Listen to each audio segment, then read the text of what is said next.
Bonsoir chers auditeurs et chères auditrices de notre web radio R212, notre chroniqueur de l'ODJ partage son avis et sa réflexion avec vous dans cet article intitulé Entre cafetan et frontières, une guerre de velours entre Maroc et Algérie, le voici en podcast pour vous. Notre journaliste ouvre son propos en soulignant l'importance culturelle et identitaire du cafetan pour le Maroc de la manière suivante.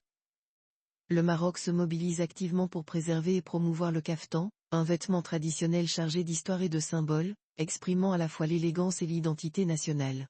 Cette pièce emblématique du patrimoine marocain, pourtant inscrite en 2022 comme patrimoine immatériel auprès de l'Organisation du monde islamique pour l'éducation, les sciences et la culture, ICESCO, fait face à des tentatives d'appropriation, notamment de la part de l'Algérie. Le chroniqueur poursuit en mettant l'accent sur l'enjeu patrimonial que représente le cafetan. Ainsi, Maroc versus Algérie, le cafetan au cœur d'un enjeu patrimonial et identitaire. En inscrivant le cafetan à l'ICESCO, le Maroc a consolidé la reconnaissance internationale de l'origine marocaine de cette tenue.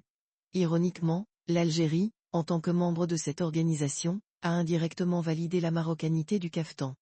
De plus, le Maroc a déposé un dossier auprès de l'UNESCO pour que cette pièce vestimentaire soit inscrite en 2025 sur la liste du patrimoine culturel immatériel mondial. Malgré cette reconnaissance officielle, une polémique a vu le jour sur les réseaux sociaux.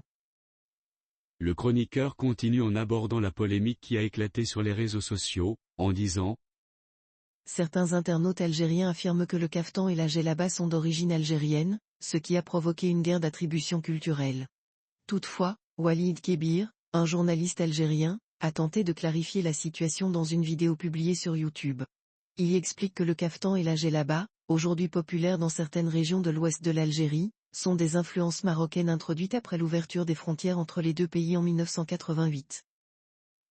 Kebir précise que les femmes algériennes de l'ouest ont adopté ces vêtements marocains en complément de leur propre tenue, notamment le hayek, avant que la frontière terrestre ne se referme en 1994. Depuis l'ouverture temporaire des frontières en 1988, le cafetan et la djellaba se sont imposés dans les traditions locales, au point de devenir partie intégrante des mariages algériens, notamment avec l'introduction de la cérémonie d'Amaria, tradition où les mariés sont portés et présentés aux invités. Notre chroniqueur développe ensuite l'idée selon laquelle Kebir va encore plus loin en affirmant que Kebir va plus loin en affirmant que les coutumes marocaines se sont rapidement répandues dans les régions frontalières algériennes, provoquant une appropriation culturelle. Il soutient que cette assimilation a pu générer un sentiment d'appartenance parmi les Algériens, qui se sont parfois attribués ces traditions comme étant les leurs. Notre chroniqueur de l'ODJ approfondit sa réflexion en soulignant que, selon le journaliste, cette influence culturelle est perçue comme une menace par les autorités algériennes, ce qui expliquerait en partie le refus de rouvrir les frontières depuis 1994. La fermeture serait une manière de contenir l'expansion des traditions marocaines, que le régime craint de voir s'enraciner davantage parmi la population algérienne. Kebir conclut que si les frontières n'avaient pas été fermées, l'impact du Maroc aurait été bien plus significatif sur la culture et le quotidien des Algériens.